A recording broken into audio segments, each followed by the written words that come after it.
I'm Grant Walker. Welcome to Last Call for Tuesday, the 14th of July. I'll be back with Heads Up Wednesday, 10 a.m. Let's talk John Banks. Attorney General Chris Finlayson has declared his full support for Solicitor General Mike Heron QC after examining the way in which Crown Law dealt with its case against John Banks, much to the dissatisfaction of the former ACT leader, National Minister and Auckland Mayor. Mr Banks says, "I was told Mr Finlayson would conduct a proper inquiry into my case. Instead, the bad behaviour of Crown lawyers has been rubber-stamped and whitewashed away." In May, the Court of Appeal acquitted Mr Banks and ruled he should not be retried for allegedly filing a false electoral return relating to the 2010 Auckland mayoralty race. Mr Banks' acquittal was the result of the Court of Appeal finding that the Crown had withheld evidence from the defence, leading to a miscarriage of justice. In the aftermath, Mr Banks opined that some of the mistakes made by the judiciary going through were outrageous, and the Solicitor General has a lot to answer for. In a statement today, Mr Finlayson said, "Because of the personalised nature of some of the allegations about the conduct of the Solicitor General, I state for the record that he has my full confidence. He is an outstanding Solicitor General." Mr Banks, however, still feels he's the victim of a miscarriage of justice and wants a formal inquiry into his case. Crown Law and Mr Banks' lawyer have yet to come to terms on costs.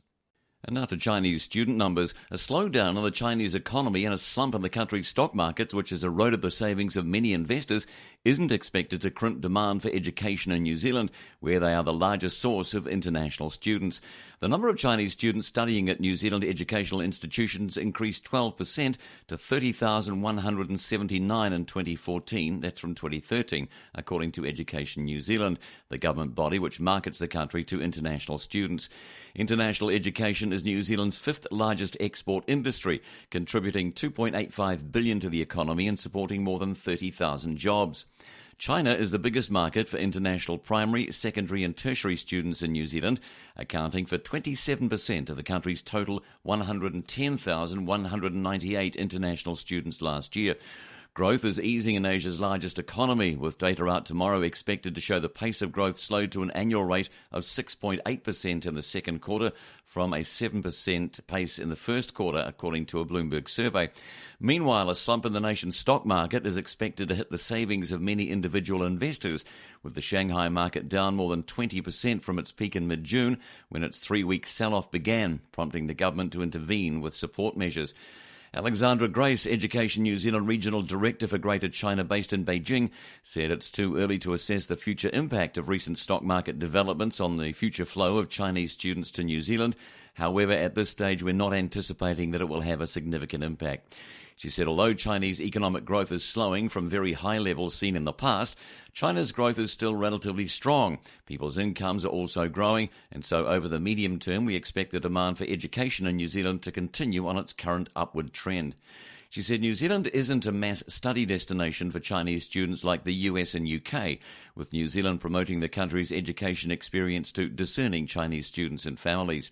Ms Gray said Education New Zealand is focusing on building a diverse range of markets at different stages of maturity and potential to help mitigate against possible future shocks, and encourages education providers to ensure diversity in international student recruitment.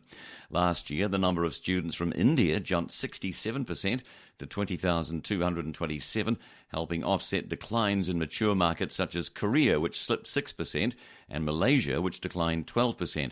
Indonesian student numbers rose 16%, while Thai students increased 19%. Student numbers are increasing from emerging markets such as Brazil, Colombia, Chile, France and the Philippines.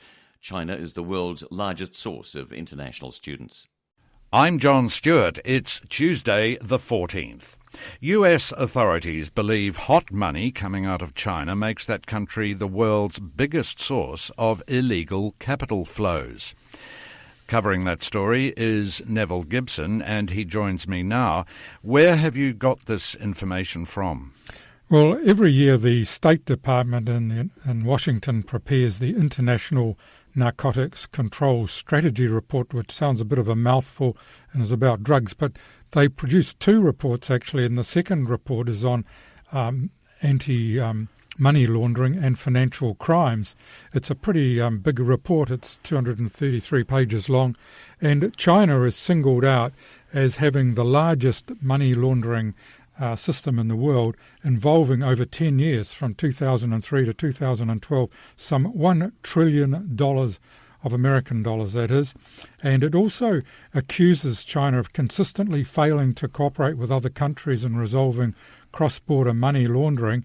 And it says that rules in China on foreign exchange cap the amount that individuals can send out at about $50,000 a year. So that's not a lot, is it? That is very small. It has changed a little bit in terms of there's new rules on investment, but this is the amount of money you can carry on. You get asked when you get on, come into New Zealand on an aircraft, anybody carrying more than $50,000 or any sum like that is questioned. And most countries have signed up to legislation to report through their banking systems, casinos and so on, anyone who is trading in large sums of money with some degree of suspicion on them. Now, what are the primary sources of criminal proceeds for this capital? Well, the American report's pretty detailed on all that sort of thing. It covers everything from corruption and narcotics, human trafficking, smuggling, economic crimes, that's fraud, intellectual property theft, counterfeit goods, crimes against property and tax evasion, a lot of those things. And because of the sheer scale of the Chinese economy, a lot of money is generated in that way. Even though the Chinese themselves have been cracking down on corruption, and a lot of even the most senior officials in China have been locked up or sentenced on corruption charges, the US report notes that they don't cooperate sufficiently with financial investigations from outside countries, and nor do they provide adequate responses to requests for financial information when it's asked from it. And I imagine that would also cover New Zealand in not necessarily every case, but certainly in a number of cases. Thanks very much for that, Neville. NBR Radio with Bayleys, New Zealand's leading commercial real estate company. I'm John Stewart. It's Tuesday the 14th, and I'm joined by Chris Hutching in Christchurch and Sally Lindsay here in Auckland for our weekly property talk. Now, Chris, you've been across the controversy about the Chinese property speculators. I think you've had some rather concerned feedback from Barfoot and Thompson. Yes, well, Barfoot and Thompson is the firm from where this information apparently is being leaked. So apparently this company has got a leaker there, and the co-owner Peter Thompson has launched a bit of a probe on that. And of course, this has got legal ramifications in terms of employer loyalty and that sort of thing. But leading on to the wider issue of it, we've had this curious phenomenon this week where there's a bit of a conundrum facing Liberal commentators with the uncomfortable possibility that Labor is actually correct about Chinese buyers in Auckland fueling house prices. Now, everybody's jumped on it and said it's racist and xenophobic and all that sort of stuff, and we've had some so-called experts dancing on pins, in my opinion, to try and explain how this evidence is not so. But look, we need to grow up about this. There's all sorts of uncomfortable realities everywhere. There are higher crime rates in some socio-economic areas, that sort of thing. Now, we need to face up and accept it if we actually want to do anything about it.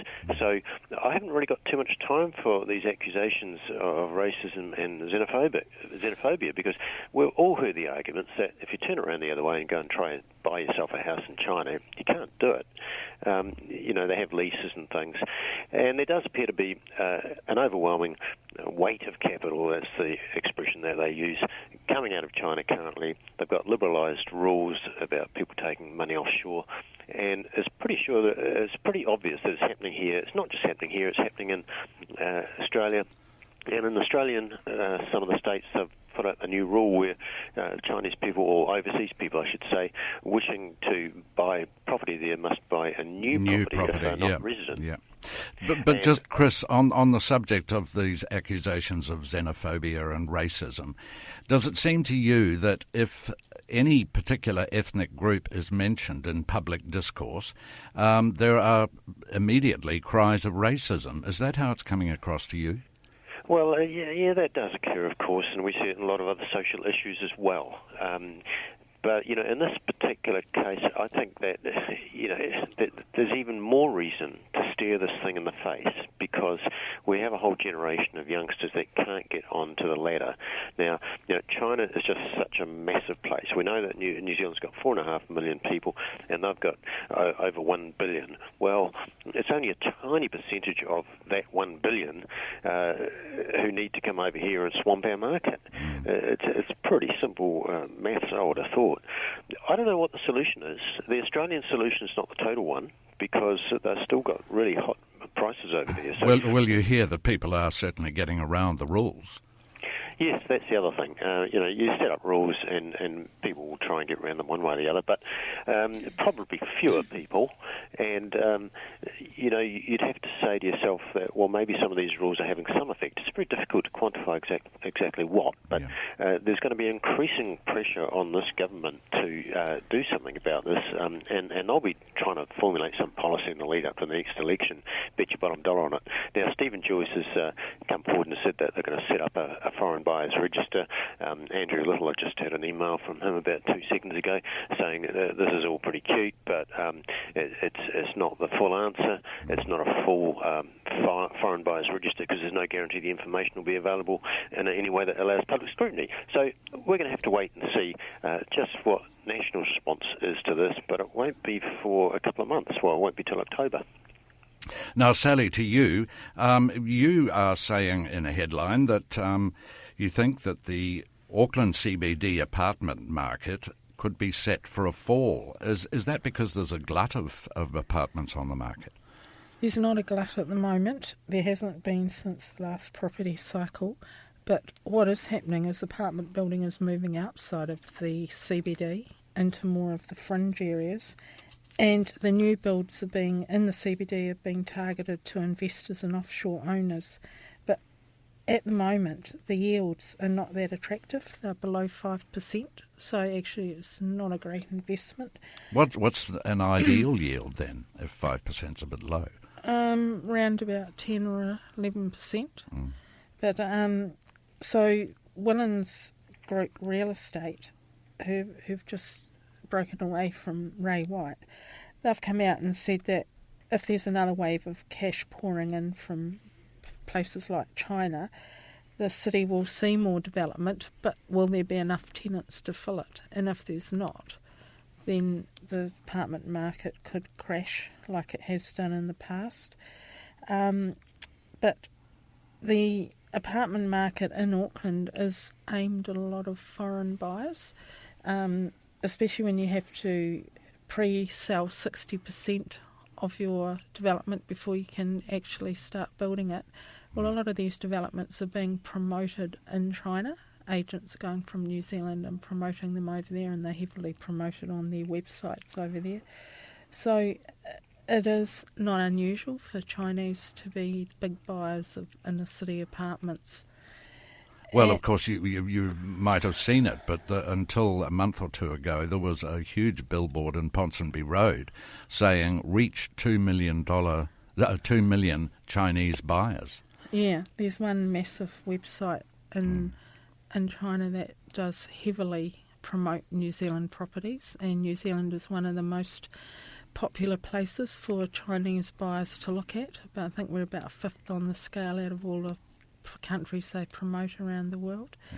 And, you know, my brother-in-law was telling me just recently one of his friends was at a property auction and it was held entirely in Chinese from start to go, from start to finish. So it just shows you that this racism comment is actually not really right.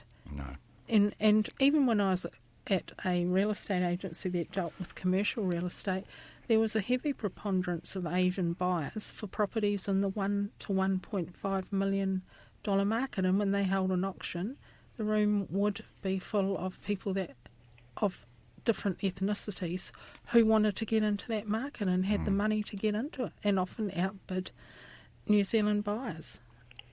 Now, Chris, a story right on your doorstep there in Christchurch.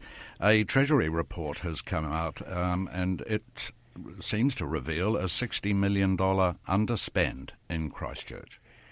Yes, well, this is part of the legacy of Nick Smith, the Housing Minister, who's been trying to kickstart housing, particularly in Auckland.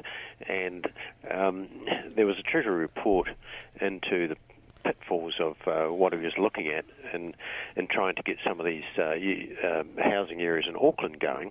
Now, you might recall he took a busload of journalists around. Indeed. And identified a whole lot of places, and everybody said, yeah, those no good, those are reserves, or they belong to, or there's a first right of refusal back to iwi or other property owners. So it turned out that his 500 hectares sort of got reduced down to about 100 hectares. Well, in the latter part of this report from Treasury, warning them about this, and this is before it ever happened, Treasury told them that, that this is going to be the fallout. In the latter part of the same report, they talked about the Christchurch situation where had been, or housing had been allocated something like 73 million, I think was the total amount, and only about 13 roughly of it was spent. So that's a $60 million underspend. Now, why? Well, no explanation, but the fact that occurred was probably part of Cabinet's reasoning for only giving Nick Smith, was it around about 30 or was it 50 million of the 120 that he had sought for the Auckland so-called solution. So I wonder just how much support Nick Smith is getting from his own Cabinet colleagues over this sort of thing. Now, also, Chris, in Christchurch, a Lincoln University academic has highlighted what he calls roadblocks to regeneration for central Christchurch, particularly with the relationship between residential and commercial tenancies. Yes, John McDonough, he's a pretty well-respected professor in property studies at Lincoln, and he's saying what a lot of people have said, I guess, but he's put it all together in a fairly fluent sort of way, and he's saying that there's not a hell of a lot of hope for quickly filling up the CBD, and then we're talking about the old CBD, probably the area around Cathedral Square and somewhat to the east of that. He's saying there's not a great deal of hope in filling that up with new office developments because there are a number of them underway anyway in Cashel Street, just a stone's throw away. Well, also a lot of businesses have moved to the city fringes, have they not? Yes, and when we're talking city fringes, we're really talking about just about anywhere that's just out of the CBD, right out to the outer suburbs. So they've signed leases. Some of them are quite long terms.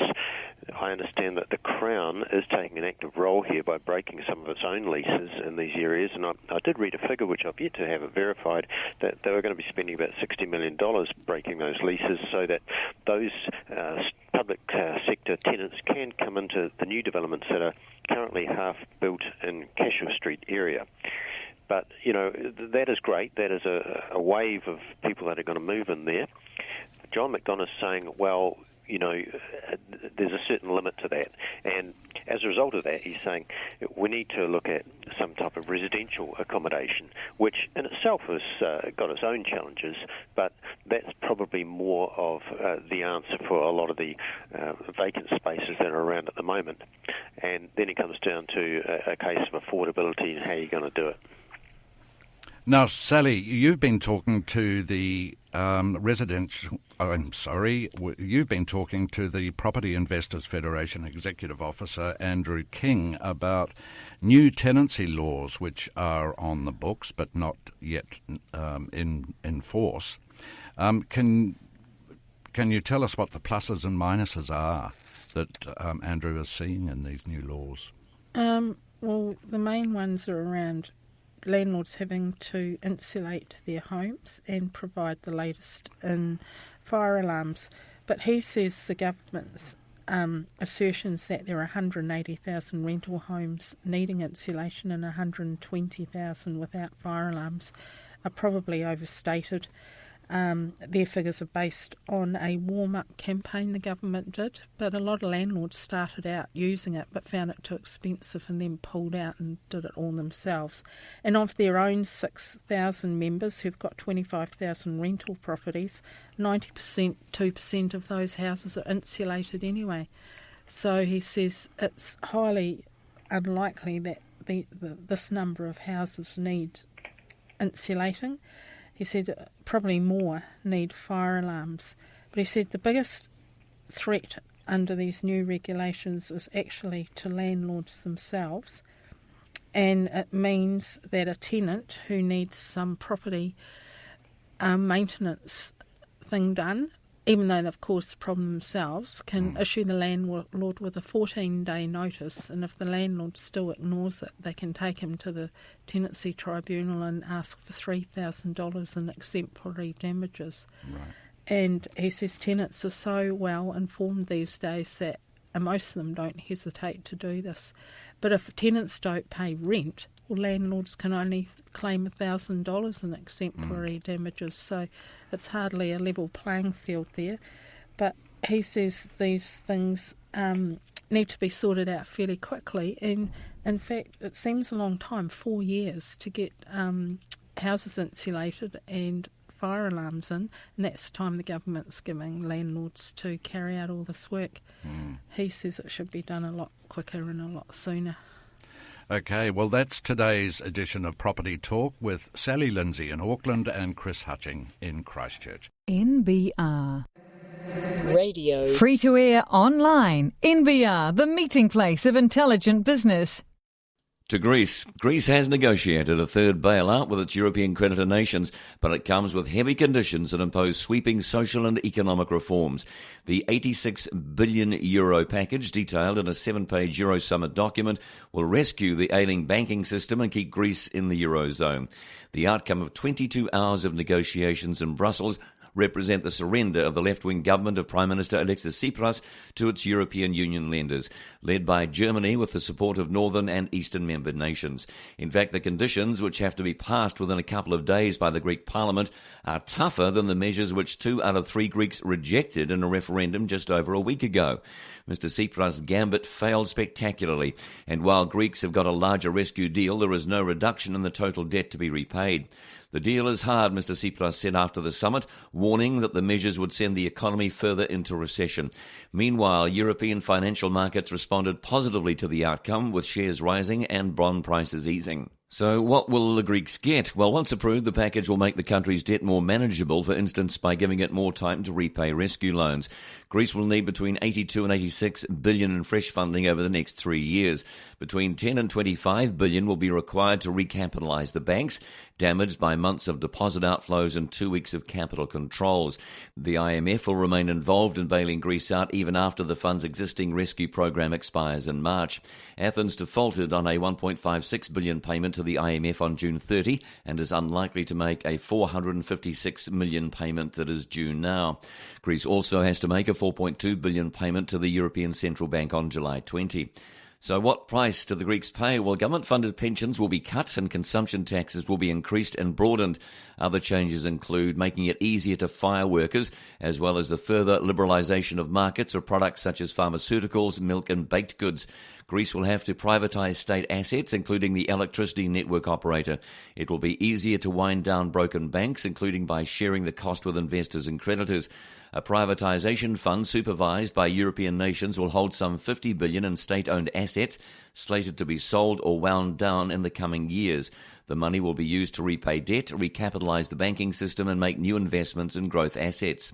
So what happens next? Well, the new bailout measures must be immediately voted on in Greece's parliament, a move that could split the ruling Syriza party and its right-wing coalition partner, the Independent Greeks. Fresh elections may be needed if the Tsipras government collapses. The agreement gives no immediate answer as to when the banks, closed for most business for the past 2 weeks, will reopen. ATMs still have a limit of €60 daily withdrawals, and capital controls remain in force. In advertising news, if you've ever called a drink a beersy or said, yeah, nah, to one because of a famous ad, then you can thank FCB for it. The advertising agency calls itself the Change Agency, but one could just as easily say it's the Consistent Agency because its revenue was flat compared with the previous year and is still among the most effective ad agencies in the world. Financial statements reveal FCB's Auckland and Wellington offices had a combined revenue of $37.5 million for the year ended December 31st, 2014, a $200,000 increase on the previous year. Profit slid 15% to $3.8 million, mainly due to expenses rising, but cash at the bank increased $6.8 million to $40.5 million. FCB employs about 220 people and added a few big brands to its roster last year. Mercury Energy and Bauer Media made FCB their full-service agency, and European motor distributors, VW, Porsche, Audi and Skoda, appointed FCB to head its media account. Only 15% of the company's revenue comes from government clients and projects, but a fair few have been added in the past 18 months. National Screening Unit, Fire Service, Ministry of Justice, Inland Revenue and the Reserve Bank. Other prominent clients of FCB include Vodafone, Pack and Save, the Health Promotion Agency, Mitre 10, Noel Leeming, Air New Zealand and Sony. FCB is one of the few remaining ad agencies to retain the integrated model, creative media, direct, digital and PR all under one roof. Many others have chopped up their divisions, touting specialist divisions. Chief Executive Brian Vandenherk says the integrated model is a big contributor to how FCB became the world's fifth most effective agency according to the FE's index. He says, we believe the new age of media communications is better serviced by a fully integrated model than a silo model. We've never broken this business up. We've forced the international group to keep it all within the organisation. People work together side by side and there's no conflicting KPIs or drivers. That really has been a huge part of us keeping up with the new trends in media. The advertising industry has had its margins crunched in the past few years, making agencies somewhat stressful workplaces.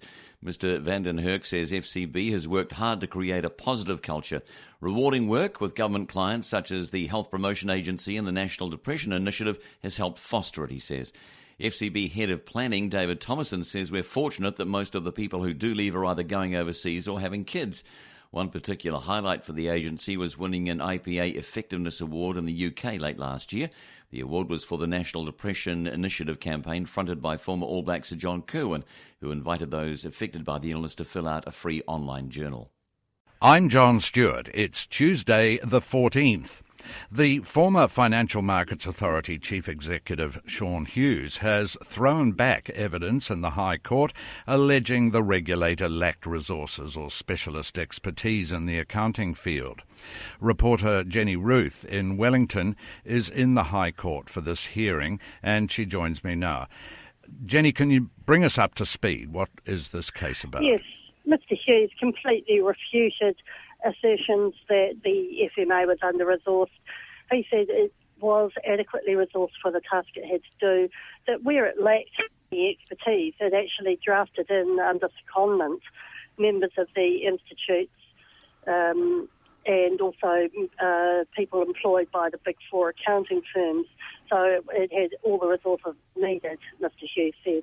As a witness, did Mr Hughes have much else to say in his defence of the FMA that he once ran? Not so much, but he compared the engagement of the two organisations with the FMA. He said that the CPA engaged early. It actually applied for accreditation under the new law before the new law actually came into effect, or even before the FMA had its processes sorted out properly. Mr Hughes said that that was the sort of engagement that they welcomed, that they encouraged it. And the FMA finally accredited the CPA Australia to start licensing people to do public audits. So these are audits of companies that have securities on issue to the public, such as shares or bonds or whatever. They licensed them in October to do that. Previously, the New Zealand Institute of Chartered Accountants had a monopoly. Its members had previously been the only people who could do those sorts of audits. Mr Hughes contrasted the Institute's attitude towards the FMA. Under the legislation, the Institute was deemed to already be licensed, but the FMA wanted it to submit a shadow application so that there were no surprises down the track, so that the FMA could be sure that the Institute did indeed have all the right processes and procedures in place when it was licensing auditors. Mr Hughes said that, contrary to evidence given by the Institute's Chief Operating Officer, Kirsten Patterson, that the Institute's attitude towards this process was reactive.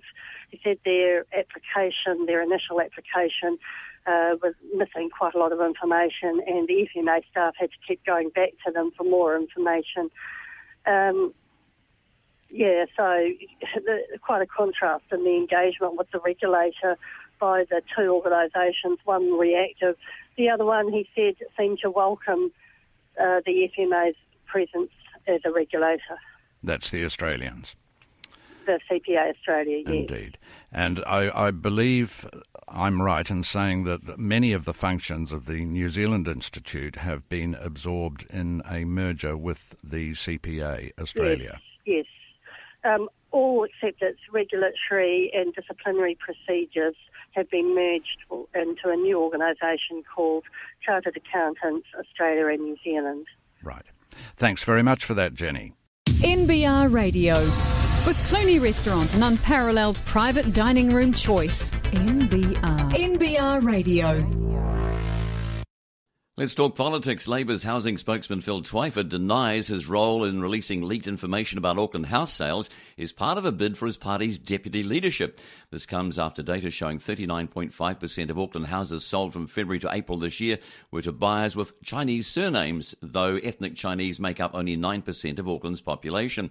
Asked if it were a ploy, Mr Twyford laughed, saying all he's doing is speaking out as Labour's housing spokesman on an issue Labour feels strongly about. He says because of the high rate of overseas property investment, New Zealanders are seeing the death of the Kiwi dream of affordable home ownership. He told NBR Radio that's the long and the short of it. To the majority of NBR poll participants, this is no surprise. Asked what Mr Twyford was up to with the foreign investor saga, a mere 3% of participants say it was a ploy for the deputy leadership spot. A further 40% say he's just trying to shine a light on a serious issue in the absence of official government data. Mr Twyford says that was his aim all along.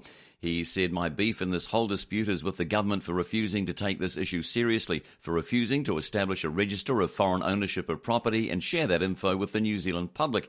He hit back at allegations leaking the data was racist, saying it's not racist for a political party to advocate a policy that is non-discriminatory in terms of nationalities and ethnic groups. He said, as a country, we've got to be mature enough to have a discussion about offshore foreign investment in the Auckland housing market without people having a meltdown and crying racism. Mr Twyford refused to reveal from which real estate company he got the data on Chinese investors. He said, I'm not going to speculate about the identity of the company or identify it because I don't think the company's done anything wrong or broken the law. Some 31% of poll participants say this is all just cynical dog-whistling politics, while a further 26% say it's a combination of this as well as vying for Labour's second-in-command job and trying to shed light on the absence of government data. To the Ross case. The Ross asset management investor ordered to return $454,000 of fictional profits withdrawn before the Ponzi scheme collapsed is appealing the High Court decision. The outcome will be of significance to 193 other investors who liquidator John Fisk of PwC says he's targeting for a potential clawback of up to $30 million. Last month, Justice Alan McKenzie ordered Wellington lawyer Hamish McIntosh to return $454,047.62 to the liquidators of the Ross asset management companies. That was the first of 3 test claims against investors who collectively withdrew $3.8 million in fictitious profits heard in the High Court at Wellington. Ross Asset Management Director David Ross is serving 10 years and 10 months in jail for defrauding investors of about $115 million. His company collapsed in late 2012 with Ross's fraud, the largest single such crime committed by an individual in New Zealand, affecting about 700 investors who thought they had portfolios worth about $380 million. Mr McIntosh withdrew $954,000 from RAM in 2011 and had said in court he would not be able to pay the money back because the funds were used for a property development which had failed. Justice Mackenzie's decision in the first test case was delayed as Mr McIntosh fought to keep permanent name suppression, having withdrawn an application to have it kept secret in the week before the case was heard. Another judgment shows another of the clawback cases is against a company linked to a high-profile Wellingtonian from which PwC is seeking $2.3 million.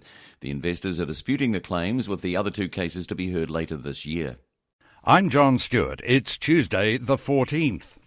Well, futures contracts for the New Zealand dollar reached an all-time record-breaking level last week, which has been called extreme, but its significance won't be known until further economic data shows the direction the economy is heading in. I'm joined by Jason Walls, who's been covering that story. Jason, before we get into it in any detail, can you just outline for me just what a futures contract is for the New Zealand dollar? Sure, absolutely. It's in some ways it's quite a complicated thing, but in other ways it's actually quite easy to understand if you put it in layman's terms. So basically, a futures contract is a contract between two parties to buy or sell an asset for a price agreed upon today, and you'll deliver that and the payment occurring in the future. So essentially, if we look at it like this, if I have a pen that's worth $1 now, and I say I'm going to sell this pen to you for $1.10 in the future, we make a contract. That's a futures contract, essentially. So for the New Zealand dollar, it's the same thing. We're saying, I see the New Zealand dollar worth X amount now. I think it's going to be worth X amount in the future. However, I'm going to pay the price for it now. And then the hope is, obviously, that you profit in the future. Indeed. So what effect is this all having on the Kiwi dollar with these all-time record-breaking level last week? Well, first, I just want to address this all-time record-breaking level because it is something that we haven't seen for more than a decade. The data that I was looking at, the graph, doesn't go back before, well, it might go back before 2004, but I couldn't see that far back. And we'd never dipped to this level before. So what we see is we have negative 18,000 futures contracts. So essentially what we're seeing is we had roughly 14,000 which was sold long and 33,000 that was sold short. So just simple maths there, you take it away and you got negative 18,000 contracts. Right. And before that, I mean, the last time this record was this low was the week before, which was negative 16,000. And before that, you rarely saw it jump below negative 7,000. So it's worth noting that this is actually quite a big deal.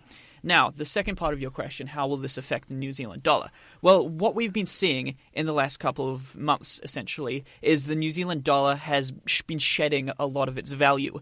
You can just look at any graph. I mean, you look at where the New Zealand dollar is now compared to where it was, let's say, April, with the US dollar, and we've shed a whole lot of that value. You'll remember we talked earlier in the year about the parity party between the New Zealand dollar and the Australian dollar, and we were up to 99.7 cents at one point. So it was huge. We were so close to jumping over that mark, John, but we didn't quite get there. And now we're seeing that we're only at about 90 cents. So it's a highly volatile currency at the moment. And essentially what that means is an investor can make money from this because they can say, we know the direction where the dollar is heading, so I'm going to say I'm going to play short on the New Zealand dollar. As we talked about yesterday, the chance of a rate cut in the meeting in July, this is July, yes, is practically at 100%. Tim Kelleher was telling me that it was 24 out of 25 basis points that it's going to be a rate cut. So you can obviously see that, I mean, you look at this data and it's very easy to see, okay, rates are going down. It means the New Zealand dollar is going down as well. So essentially what we're seeing is a whole lot of speculators have said, well, we know where this is heading, so I'm going to buy short on the New Zealand dollar. Right.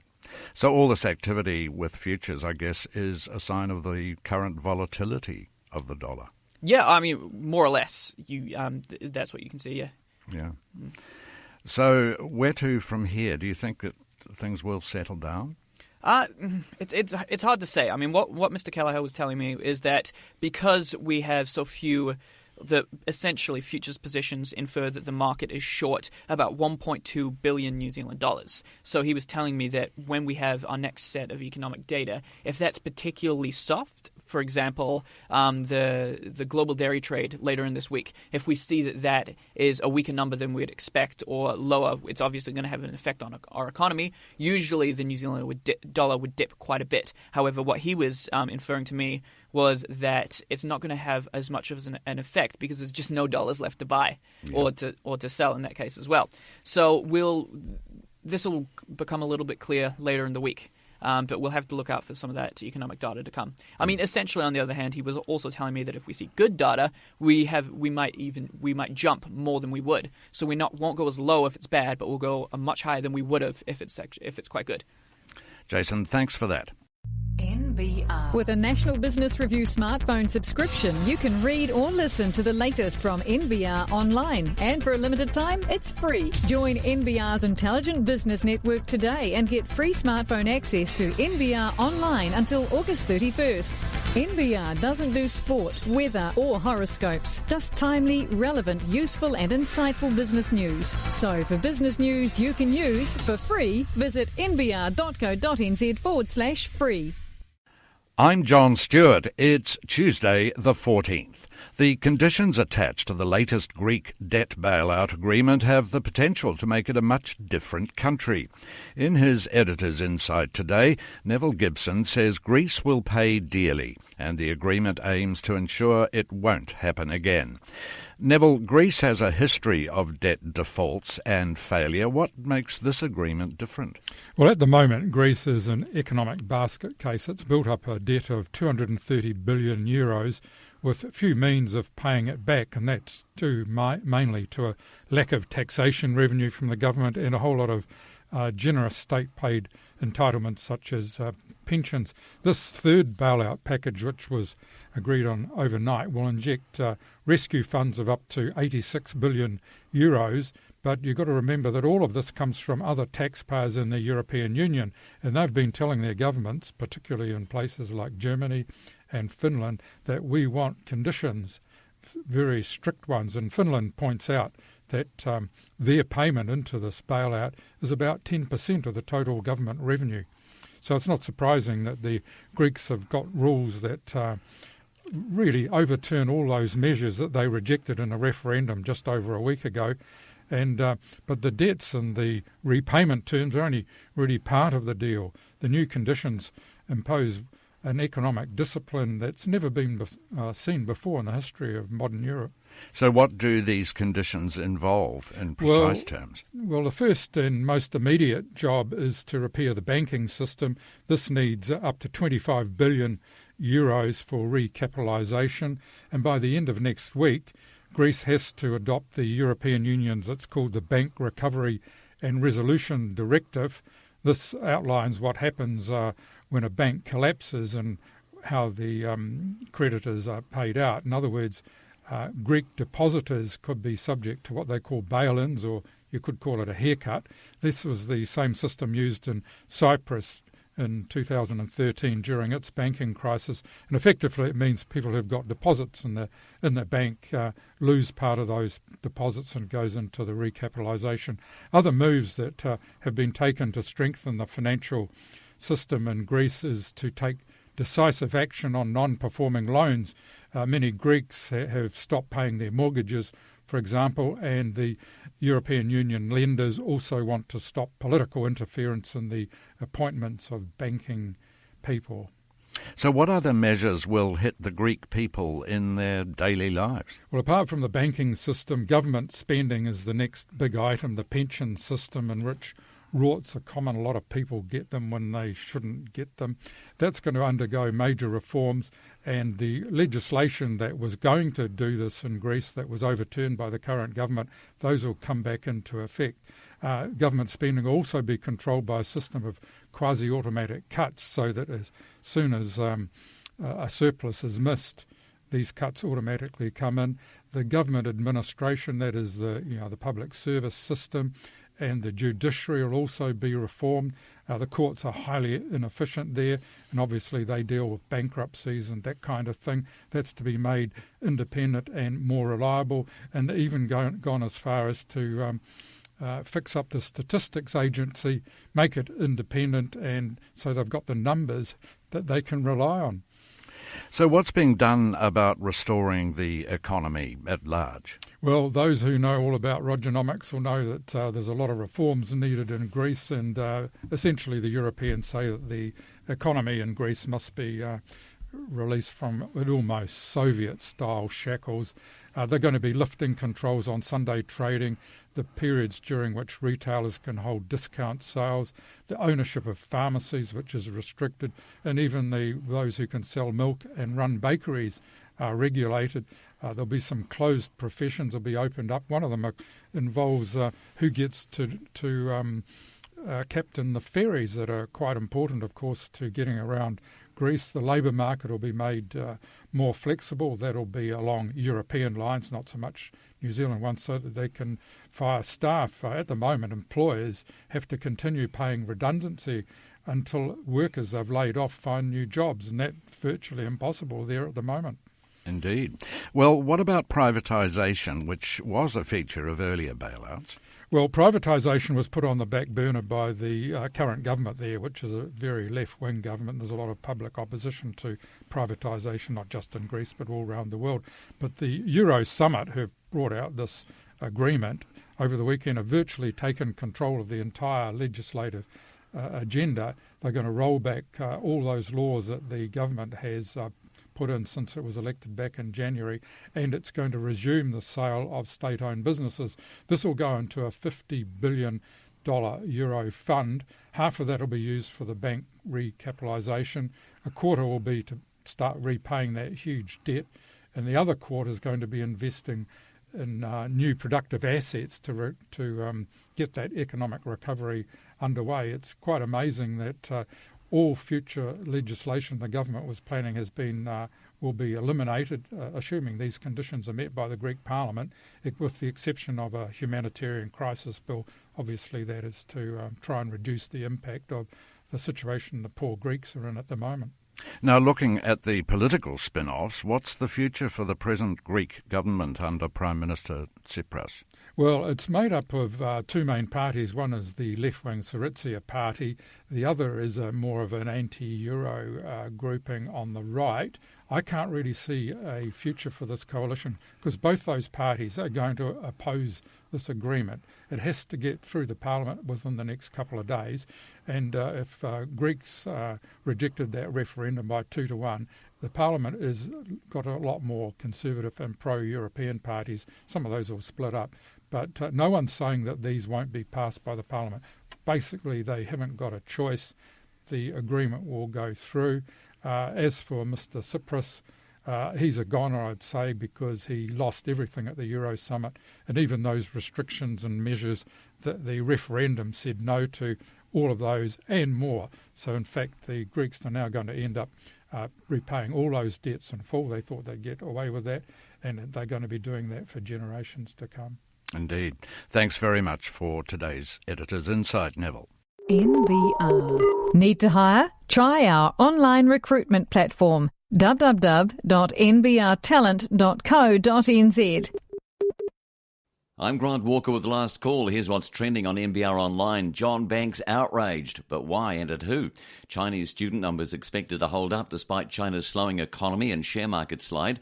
Twyford laughs off deputy leadership speculation. We update the CPA court case. BP's profit sinks 70% and ECAN needs commissioners to complete freshwater reforms. To find out more on our stories, log on to nbr.co.nz or stay right where you are. Those stories coming up next on NBR Radio. To inflation. Price inflation is expected to begin rising again when figures are released this Thursday, but to remain well below the target 1 to 3% band. Quarterly consumer price index data is currently running at 0.1% on an annual basis. The latest update will probably, taking an average of the market forecasts, see an incline towards 0.5%, mostly due to higher fuel prices and a lower New Zealand dollar pushing up the cost of imports. This is slightly ahead of the Reserve Bank's forecast of 0.4% for the year to June, mostly reflecting those higher petrol prices. Although the New Zealand dollar has fallen much further than the central bank expected when it cut interest rates in June, on a TWI it is roughly 6% lower than forecast. This will not flow through into the price data just yet. The extent to which it will do so is not yet clear, but it's highly likely that with falling business and consumer confidence, firms will be hesitant about passing on the extra costs of imports to their customers. Significantly, last week's New Zealand Institute of Economic Research quarterly survey of business opinion showed retailers the most pessimistic group of all about their own firms for the next 3 months. Despite the fall in the exchange rate over the year, even before the sharp drop in late June and early July, firms' pricing intentions are low. Bank of New Zealand economist Doug Steele says more generally, across the economy, the effect of the fall in the exchange rate is still to be felt. He says while a lower New Zealand dollar will start exerting some upward pressure over time, don't look for it too early given the downdraft from international commodity prices. ASB Bank senior economist Jane Turner says pricing intentions remain very low and suggests that cost increases have been absorbed to some extent. On the non-tradable side of inflation, electricity prices have been unusually inactive. She says there is customarily a spike in the second quarter, but there was no change this year. That removes a significant upward pressure on both business and household costs for the current year anyway. Ms Turner says beyond this quarter, the inflation outlook remains weak. Business confidence has declined, suggesting the New Zealand economy will struggle to hold growth above 2.5 to 3% over the rest of the year. She said with the dollar plunging over recent months, retailers may find it harder to absorb cost increases of imported product, but this lift in tradable inflation will be largely transitory. We expect inflation will remain in the bottom half of the Reserve Bank's inflation target band over the next 2 years. Let's talk the tagging investigation. A nationwide animal identification and tracing scheme remains on track, despite a Commerce Commission investigation into alleged price fixing, according to the program head.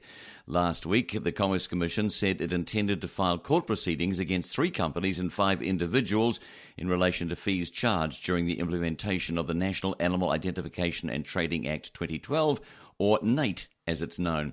The 3 companies identified are stock and station firms PGG Wrightson, Elders New Zealand and Rural Livestock Limited. NBR Radio understands the Commission launched an investigation following complaints about possible collusion in 2012 when NATE was first introduced. NATE was introduced with government funding to require farmers to attach new radio frequency air tags to cattle and deer. The system is designed to improve biosecurity, market access and food safety. The scheme is managed by Osprey New Zealand, which also manages the country's tuberculosis plan. Osprey Group manager Stu Hutchings told NBR the fees that stock and station agents charge farmers in the sale yards have nothing to do with the wider scheme. He says NATE has no rules or obligations around that. From our perspective, he says we don't have any comment to make because it was always understood that it would be up to those businesses to charge for their services as an independent process between them and those farmers. Dr. Hutchings says he hasn't had any feedback on the fees being charged by stock and station agents to farmers. He said, from our perspective, we implement the scheme and make farmers aware of what needs to be done, and we work with stock and station agents about their part in that, and with meat processors and farmers to try to make NATE work. After 3 years, the transition phase is now complete, he says, and there is a high level of awareness about the system and the reasons for it being introduced. He says we're certainly on a path of making it part of farmers' day-to-day business, recording their movements and having their animals tagged. Last week, PGG Wrightson confirmed it was a subject of the investigation. Chief Executive Mark Dewdney said the introduction of the NATE program was extremely challenging for the livestock industry, and PGW committed a lot of effort and resources into making its implementation as effective as possible. PGW considers that the NATE program is an important initiative to help protect New Zealand farming's key role as a primary producer and exporter. I'm John Stewart. It's Tuesday the 14th. 2 big name brands associated with the 2015 Rugby World Cup have snapped up the All Blacks brand for their high-profile advertising around the Cup. Campbell Gibson has been covering that story and he joins me now.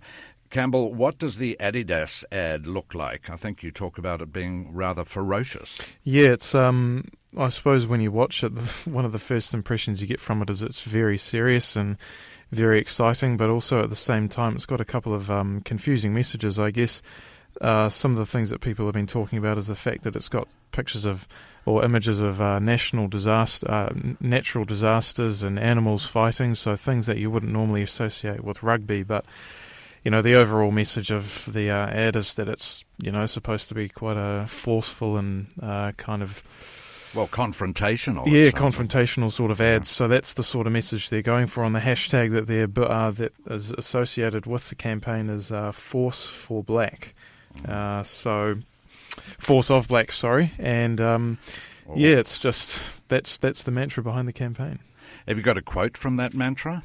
Yeah, so the voiceover that accompanies the video says this is what is basically describing the force of black to be.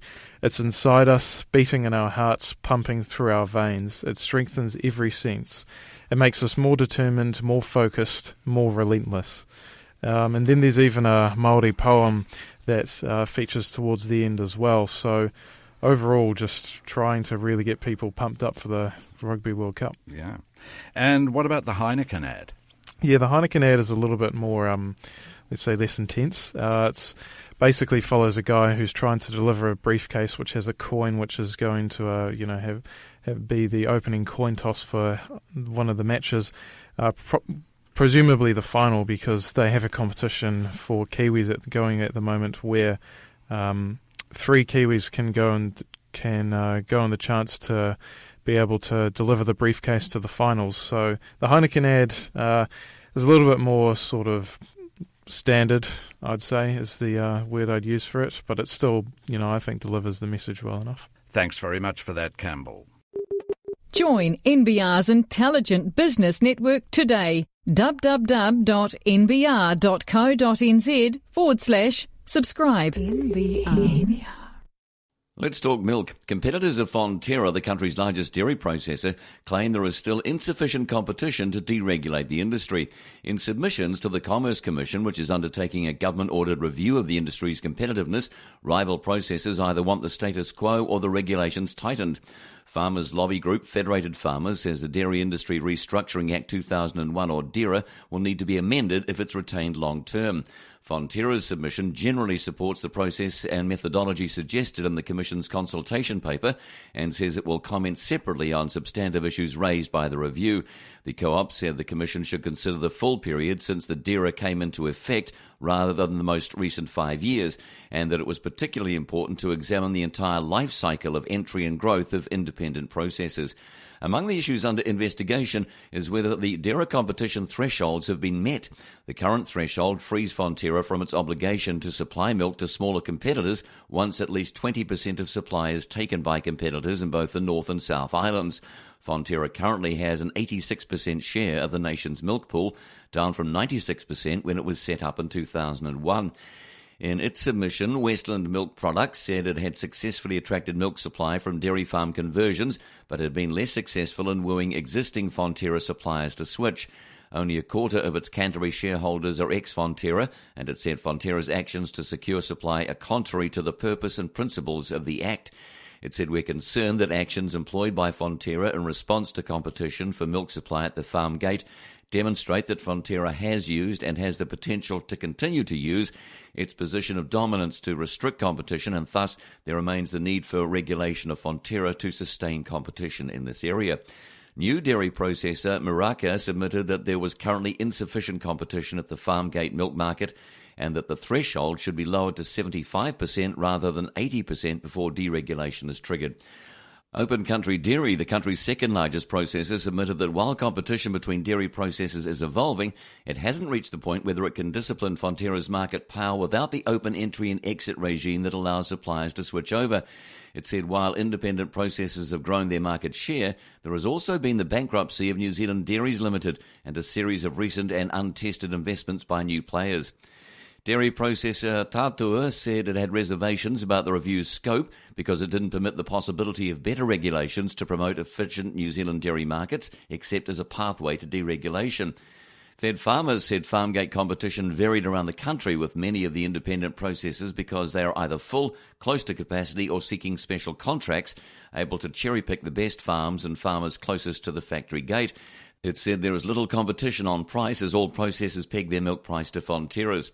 Goodman Fielder, which competes in the domestic processed milk market against Fonterra brands and other processors, said continued regulation was required to retain downstream competition, with independent processors unable to guarantee year-round supply of milk of the scale it required. Let's talk spying. Journalist John Stevenson has accused the New Zealand Defence Force of spying on him. The allegation has prompted a response indicating that although the military may be under-resourced in terms of conventional hardware, it has plenty of sarcasm to deploy in legal battles. The claim has been made as part of a defamation case Mr Stevenson brought against the former Chief of the New Zealand Defence Force, Lieutenant General Richard Rhys-Jones, and the Attorney General, after Mr Jones denied details in several of the journalist articles about the activities of NZDF personnel in Afghanistan, in particular that members of the NZSAS delivered prisoners to Afghani authorities and that those prisoners were subsequently mistreated. The case was originally heard in 2013, but the jury was then unable to reach a verdict. It will now be retried before a judge alone, with the trial due to start on July 20. In a judgment released on June 26, in which Justice Stephen J. Koss ruled on legal skirmishing largely relating to the discovery process, the judge noted the allegation that the defendants had placed Mr Stevenson under surveillance and or were the recipients of surveillance of him from third parties. This contention drew the assertion that the journalist was not under NZDF surveillance. Justice Coase said that the response to the plaintiff's further query about whether the NZDF denied receiving surveillance information regarding Mr Stevenson from third parties was not particularly illuminating. The NZDF responded, contrary to your client's perception of his own significance, he does not and never has been the centre of fascination to NZDF, NZSAS, that he sees himself as occupying, hence no surveillance of him.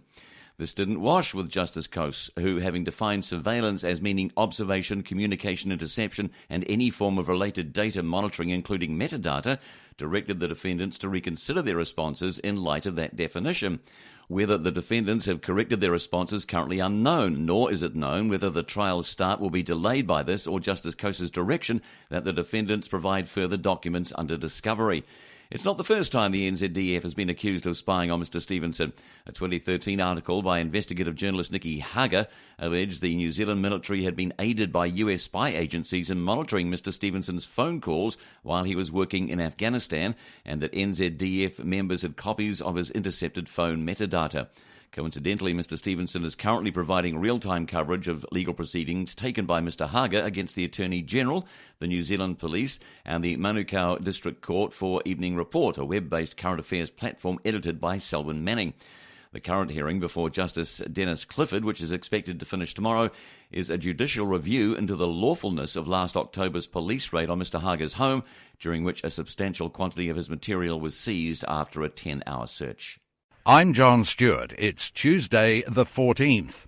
The former Financial Markets Authority Chief Executive Shaun Hughes has thrown back evidence in the High Court alleging the regulator lacked resources or specialist expertise in the accounting field.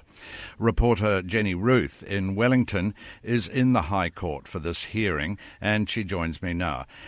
Jenny, can you bring us up to speed? What is this case about? Yes.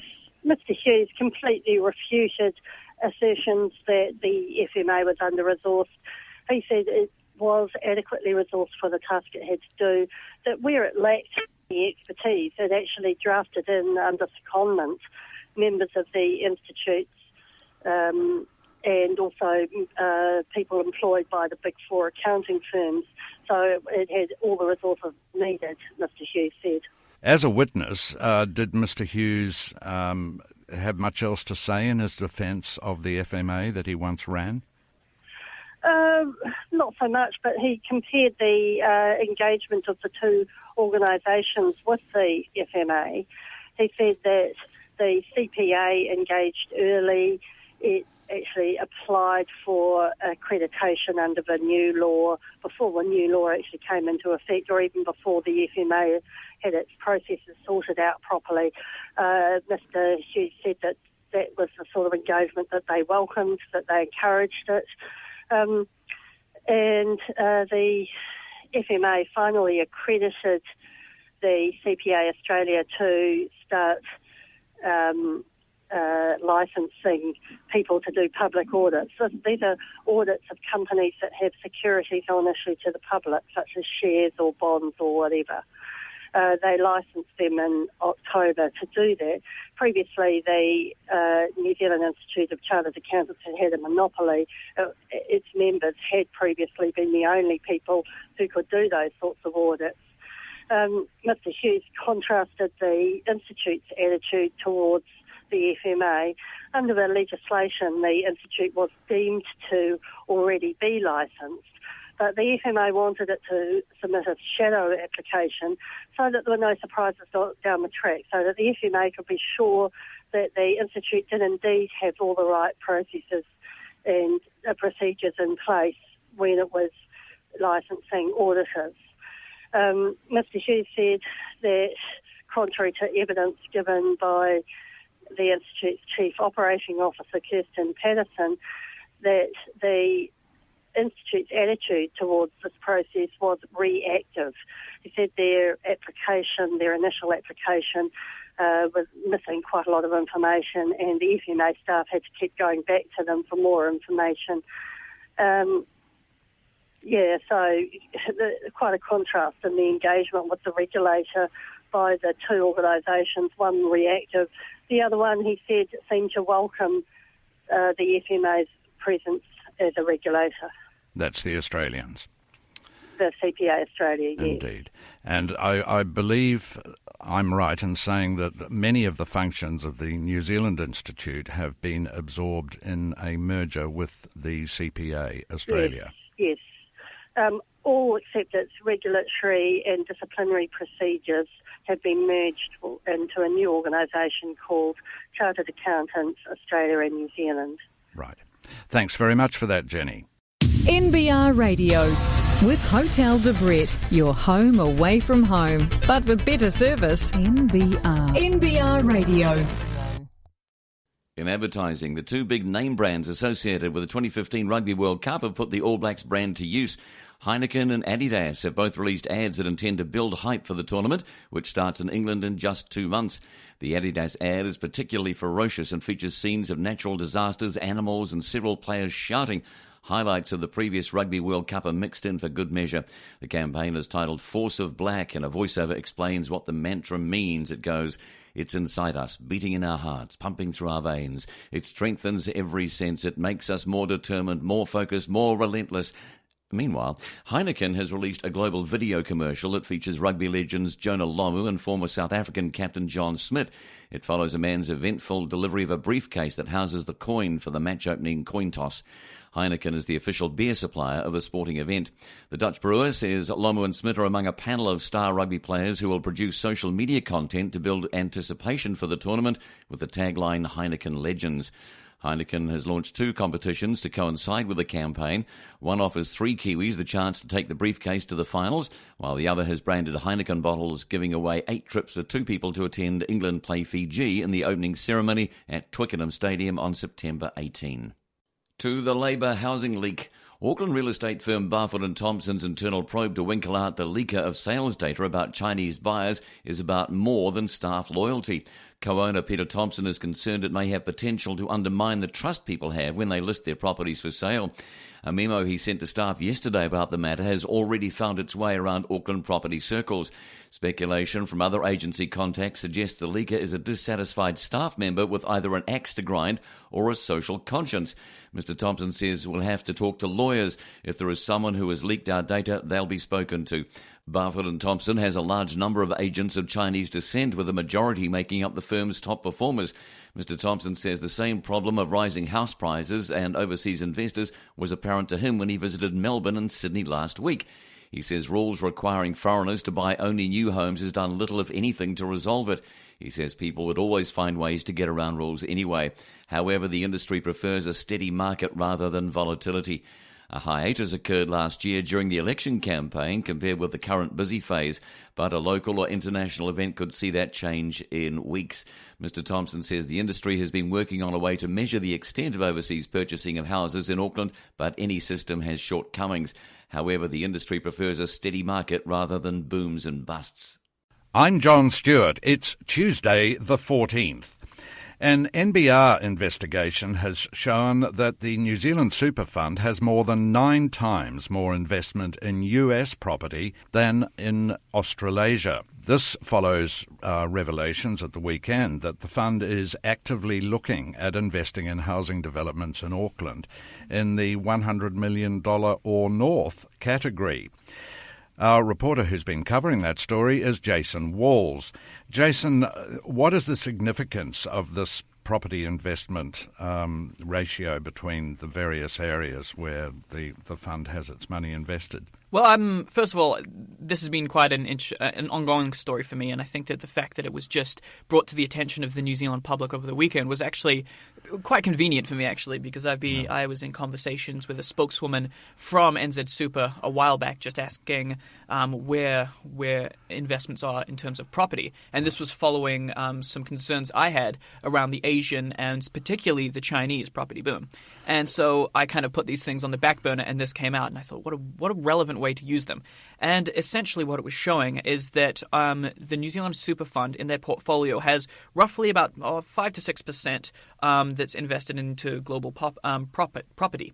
And how does that break down? Excellent question. So about 1.5% of it is invested in Asia. So that's in Hong Kong, India, places like that. We got 2.8% in Europe. And 2.8% in North America, 1% in Europe, and just 0.3% in Australasia. So when you do the maths, it works out that the NZ Super Fund has 9 times as much invested in North America than it does in Australasia. So if we just look at this proposal for the fund to invest in Auckland housing developments, is the Super Fund able to operate truly independently with no mandate to invest in housing from the government? Well, the Super Fund itself, they do operate independently. They have no obligation to mitigate the housing problem within Auckland. They don't have a mandate to come in and save the day, as it were. Basically, their job is to, as any fund would, provide the best return on investments for their capital holders. So they can look at Auckland property market and say, there are some places here where we can see that this would be good for investment, where we can make a return. So Mr. Orr reiterated that the Super Fund operates independently, so they don't really have a mandate to provide that help for Auckland housing. However, if they spot an opportunity where it could be advantageous for them to do so, then absolutely. And he said himself over the weekend that, you have to do as much due diligence with $100 million as you do with $10 million. And they're actually looking for housing development in the $100 million or north category. Yeah. So it's quite a significant investment in this government project, really, isn't it? Well, if they decide to, it would be. And it wouldn't be so much as a government project. They'd be buying private property as well. And things like that. So, but it's interesting. This story came off the back of an NBR subscriber poll where basically 66% of our participants said, they essentially threw their support behind NZ Super Fund buying some stock in the Auckland housing market. Well, we'll watch this space. Thanks very much, Jason. NBR Radio. Free to air online with business news you can use. In market news, Methven, the NZX-listed tap and shower manufacturer, has set a target of raising annual revenue from 96 to 130 million by 2018 under a 3-year strategic plan released at its annual general meeting in Auckland today. The plan aims to grow net profit after tax from 5.9% of revenue to 10% in the next 3 years by focusing on its 3 main markets in New Zealand, Australia and the UK, lifting its online profile and pushing disruptive new technology. The firm turned around 5 years of revenue and profit decline this year, lifting annual profit for the year ended March 31st by 21% on a constant currency basis in line with guidance, and lifting profit to 5.69 million from 4.71 a year earlier. The targets for the 2016 financial year include lifting revenue by 5% and net profit by between 15 and 25%. The $130 million target was criticised as not being aspirational enough by shareholder Bruce Shepherd, the former head of the New Zealand Shareholders Association. He said he'd been disappointed with the company's performance since he first bought shares 6 years ago, and the turnaround in revenue decline was mainly due to last year's acquisition of a Chinese manufacturing plant rather than organic growth. He said the business is not growing as it should. He called for the resignation of Chairman Phil Loff if next year's targets are not achieved. Board member Nora Barlow, one of 3 directors re-elected at the annual meeting, said the board wanted to stretch management but still make the targets obtainable. Chief Executive David Banfield, who's been in the role for 18 months, said 130 million was not an easy target, but long-term sustainable profits were achievable providing there was reinvestment back into the business. In response to a shareholder question about dividend forecasts, Mr. Loff said he couldn't provide a figure, although he expected it to be in line with previous years, and that Methven would continue to be a yield stock rather than a growth one. Mr. Banfield said the 3-year strategy was based around getting out and telling people the story about the company's world-leading technology. He said when we launched the Satinjet technology in 2004, we always said it was world-leading spray technology, and it is, yet it's not talked about in the world. We have now invested in the IO range and designed a footprint that will enable us to start that conversation. The company invested $3.9 million in future-focused projects during the last year, including the IO launch, which included launching the patented shower spray AuraJet and industry-first tapware, which is free of both lead and heavy metals, into global markets. Both products have been nominated for design awards in Australia and Germany after only 3 months on the market. Messven shares are currently trading at 113, up 5% in the past year. The company has changed its reporting date from March 31st to June 30 and is shifting into a new leased factory and head office in Auckland next year when it celebrates 130 years in business. Mr Banfield said results for the first 3 months of the new financial year saw sales up 6.7% and net profit up 36.7%. In results news, BP New Zealand Holdings, the country's biggest petrol station chain by sales, reported a 70% slump in annual profit last year as falling oil prices late in the period eroded the value of its inventory, generating its smallest earnings in more than a decade. According to the Auckland-based arm of the multinational company's financial statements filed with the Companies Office, net profit dropped to $30.3 million in calendar 2014 from $102.4 million a year earlier, even as sales revenue was largely unchanged at $3.3 billion. That's the smallest profit that's been reported since 2003, when its annual revenue was $1.74 billion. BP New Zealand reported a 6.9% decline in the cost of raw materials and consumables used to $2.67 billion in the year, benefiting from the global slump in crude oil and refined fuel prices, offset by a $184 million expense on the change in the value of inventories of finished goods and work in progress. The service station chain's inventories were $294.2 million at the end of 2014 calendar year, down from $509 million in 2013.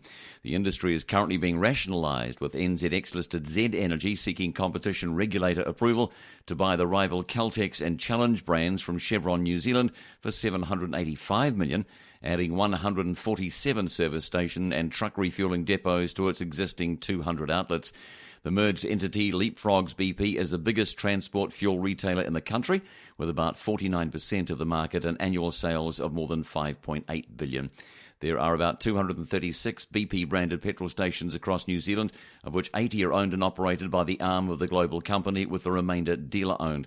In its submission to the Commerce Commission, Z argues both BP and Mobil will be competitive constraints on its behaviour, as their global parents provide ample resources to prevent New Zealand-owned Z from exercising market dominance if the acquisition goes ahead. BP New Zealand completed its acquisition of Rural Fuel in the 2014 financial year, acquiring goodwill value of $53.2 million from the purchase. Palmerston North-based Rural Fuel delivers petrol to farmers, contractors and transport operators across the lower and central North Island. BP valued the investment at $57 million as at December 31st balance date, having raised its investment to 100% from the 40% share it held since 2007. The service station chain said it faces backdated excise duty claims from New Zealand Customs Service in relation to Wiri Oil Services, a joint venture between the four major fuel companies, and BP's terminals that aren't operated by Wiri. BP said the assessments relate to prior years up to and including 2014 and are being disputed. In oil exploration news, shareholders in cash-strapped London-listed oil and gas explorer Kia Petroleum have voted to approve the disposal of the company's interest in Taranaki exploration and production licences and a recapitalisation plan that will leave a shell vehicle available to pursue investments anywhere its directors can find them. A general meeting of shareholders approved various resolutions that the company hopes will at least allow Kia shares to be released from a trading halt imposed by the AIM Exchange, the small-cap London-based platform where Kia is listed, that has been in place since May 26, pending clarification of the company's financial position. Key to the resolutions were approval to sell 2 petroleum licence assets for a total of $1 million to 2 other small-scale New Zealand petrochemical investors, despite a valuation in Kia's books at May 31 of around $23 million for its interest in petroleum exploration licence 51153, covering the Puka wells drilled by Kia and its Shannon prospect. Kia holds a 70% interest in that licence, which it intends selling to Caliera Fund Limited, a private New Zealand company, for $500,000. It intends to realise another $500,000 from the sale of its 100% interest in PEP 381204, covering the prospective Mauku formation, to New Endeavour Resources, another small fry New Zealand player that says it specialises in extracting reserves in areas where complex geology hinders formation evaluation. While tiny in both domestic and global terms, Kia was bullish on its prospects before the slump in oil prices and, like many small marginal players, has been unable to attract further investment capital. The latest initiative came after an unsuccessful attempt to raise £3 million earlier this year, meaning it could not pursue drilling plans for Puka. A circular to shareholders on June 26 said the cashed-up shell would become an investing company under AIM rules and will in future look for investments in any sector in any part of the world, including in the technology, life sciences, property, leisure and hospitality industries. The capital restructuring reduced the part value of Kia shares to 0.1p a share from 1p, with every existing share being divided into one new ordinary share of 0.1p and one deferred share of 0.9 pence. NBR Radio. With Clooney Restaurant, an unparalleled private dining room choice. NBR Radio. Let's talk futures contracts. Futures contracts for the New Zealand dollar reached an all-time record-breaking level last week, which has been called extreme, but its significance won't be known until further economic data shows the direction the economy is heading in. This week, that will be the Consumer Price Index and the GDT auction numbers. The record, which is a net position of almost minus 18,000 futures contracts being sold short in international money markets, meaning there is a shortage of Kiwi dollars in the international money market, follows another record set the week before at minus 16,000. The International Monetary Market, or IMM data, shows that of the 100,000 futures contracts in the IMM, valued at New Zealand $1.22 billion, 14,678 were long and 33,027 were sold short on the week of July 7. This leaves a net position of 18,348 contracts, the greatest futures position in more than 10 years. This futures position infers the market is short 1.22 billion New Zealand dollars. But before that, it really went below the minus $7,000 mark, which shows how volatile the New Zealand dollar has become given a string of economic data. ASB's head of FX sales, Tim Callagher, says what's happening to the Kiwi dollar in the international money markets is nothing short of extreme. He says the market has piled into short Kiwi positions, and this has been the trade of the past 2 to 3 months. The volatile Kiwi dollar has drawn the attention of many speculators. The New Zealand dollar was up to just over 70 cents against the US dollar on June 14 and dropped as low as 0.66 less than a month later. The Kiwi dollar was a whisker away from parity with the Aussie dollar in early April and has since dropped 10 cents.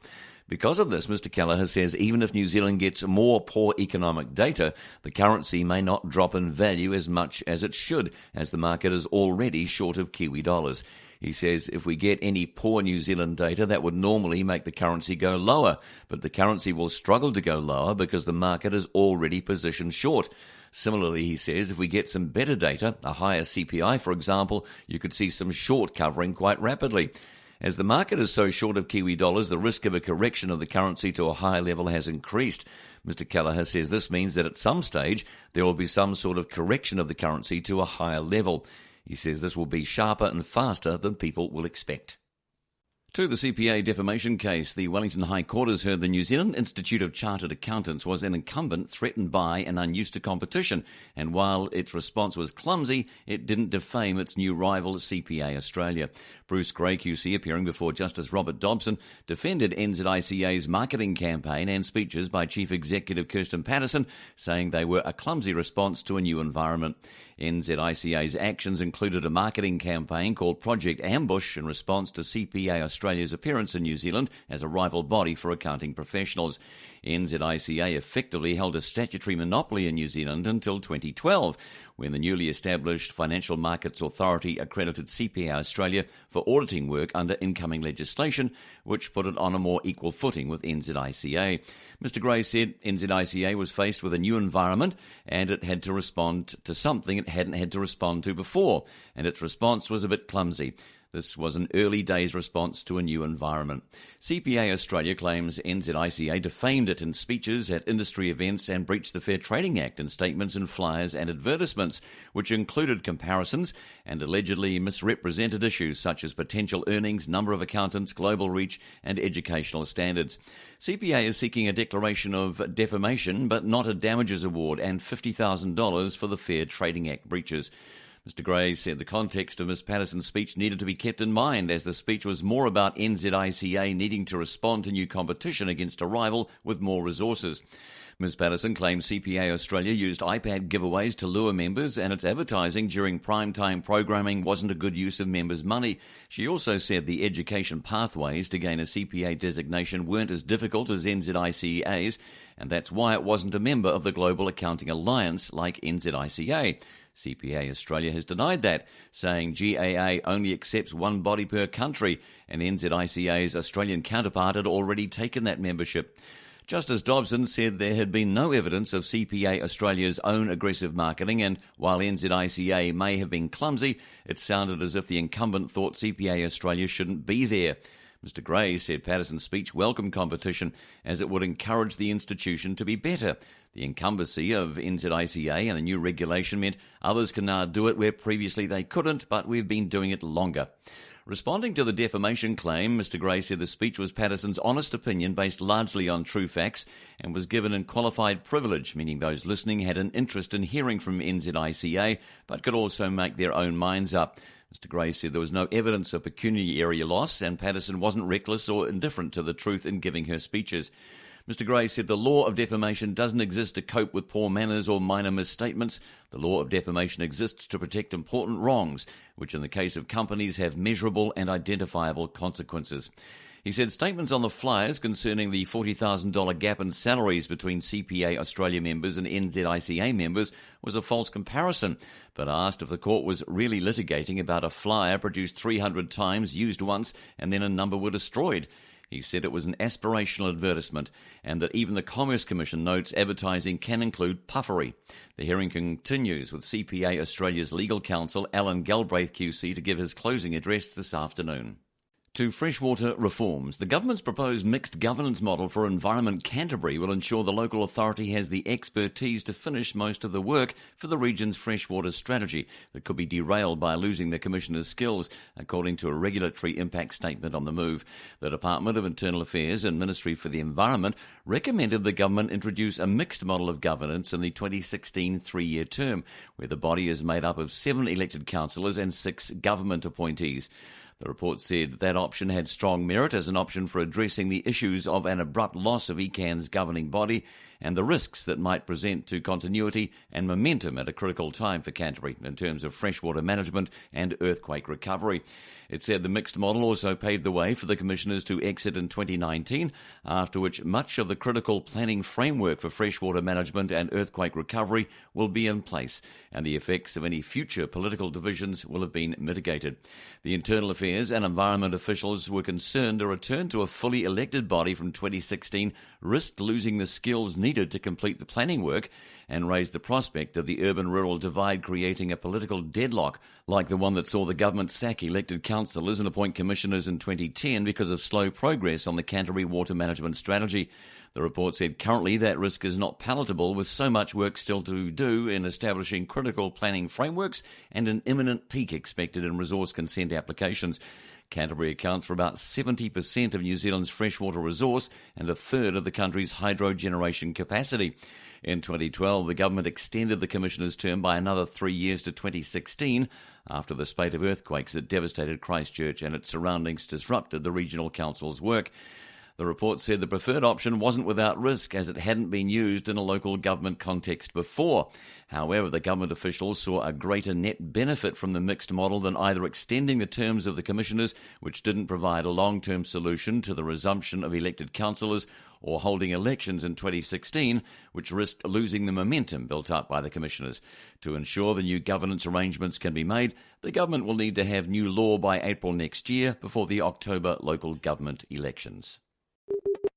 You're listening to NBR Radio. Upgrade to My NBR Radio with a smartphone-only subscription to NBR Online today for free and receive unlimited access to NBR Online on your smartphone until August 31st. Visit www.nbr.co.nz/free.